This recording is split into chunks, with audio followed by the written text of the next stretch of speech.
artificial intelligence and just wonder how it all actually works? I mean, it seems so incredibly complex, right? But today, we're going to break it down and show you how it all starts with something, well, surprisingly simple. Let's get right into it. I mean, how does something as basic as a simple list of numbers, the kind of thing you could just jot down on a napkin, or even this, just a single, simple line of Python code, how does that become the actual foundation for machine learning? That's the big question, and that's the journey we're going to take you on today. We're going from this one little line of code to the powerful data structures that literally teach machines how to think. All right, so here's our game plan. We're going to start with that humble little Python list. Then we'll see how to build it up into what's called a data matrix. We'll talk about why that structure is so dang important, then tackle the messiness of real-world data, because it's always messy. And finally, we'll look at some smarter tools to get the job done. Let's do this. Okay, first things first. Let's get back to basics and talk about our fundamental building block. Seriously, it all starts right here. So in the world of Python, a list is, well, it's pretty much exactly what it sounds like. It's just a collection of items, all held together inside those square brackets. It's one of the simplest, most common ways you can group information. But, a single list is just a line. And machine learning, it needs more structure than that. So the question is, how do we level this up into something way more powerful? Well, the next step is this really clever little trick called a nested list. And all that means is it's a list inside of another list. Now, looking at it like this, it just seems like a jumble of brackets and numbers, right? But what is this actually representing? Aha! And here it is. This is that aha moment.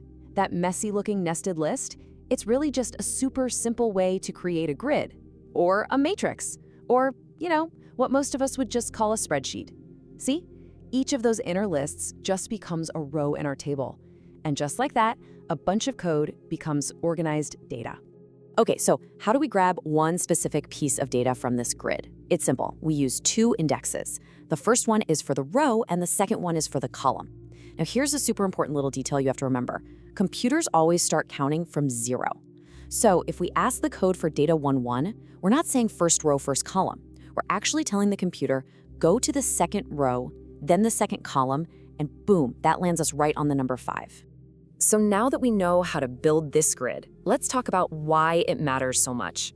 This structure, it gives us a common language for talking about data. A row, that's just a horizontal slice of our grid. You can think of it as a single record or a single entry, like all the information about one customer or the results from one specific experiment. Makes sense, right? A column, on the other hand, is that vertical slice. It represents one single feature or attribute across all of our entries. So for example, it could be the age of every customer in our data set or the temperature reading for every single experiment. And finally, where that row and column cross, that's a cell. It's our most basic unit, just one single piece of data, like one person's age or one day's temperature. Okay, quick little detour here. We just mentioned that data in 1 gets you the second row. Have you ever stopped to wonder why on earth programmers always start counting from 0 instead of 1?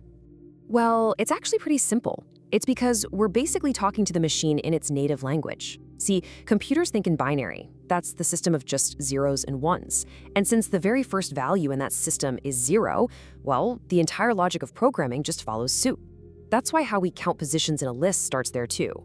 Okay, so we have this idea of a perfect, clean grid, but the real world is almost never that neat and tidy.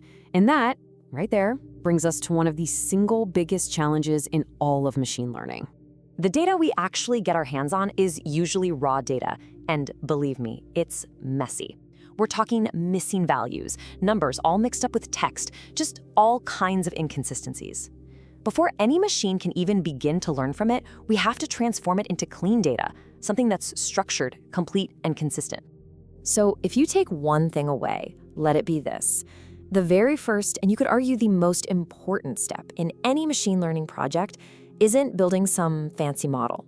It's data cleaning.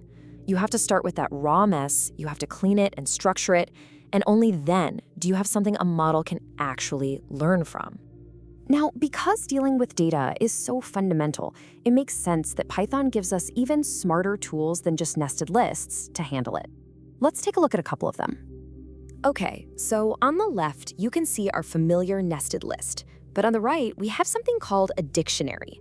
Now, it's holding the exact same information, but with one key difference. Instead of just relying on the order of the items, it uses labels. So just looking at them, which one tells a clearer story? I think most of us would say the dictionary, right?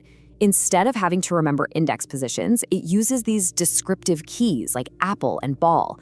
This makes our code so much more readable and honestly, just more intuitive. And one last thing. The great thing about Python is that it doesn't make you do everything from scratch. It has these incredible collections of pre-built code called packages or libraries. And to use all the powerful functions inside one of them, all you have to do is import it. It's literally like telling your program, hey, I need to use the tools from this specific toolkit. And all of this really brings us back to the most important takeaway of all. As the source material says so perfectly, the data is more important for your model. A clean data is more useful for your model. In other words, it's not about having the fanciest, most complex algorithm. It's all about the quality of the foundation you build with your data. So there you have it. We've gone from one simple list all the way to a structured grid of data, ready for a machine to actually learn from. It really does all start with just organizing information in a way a computer can finally understand.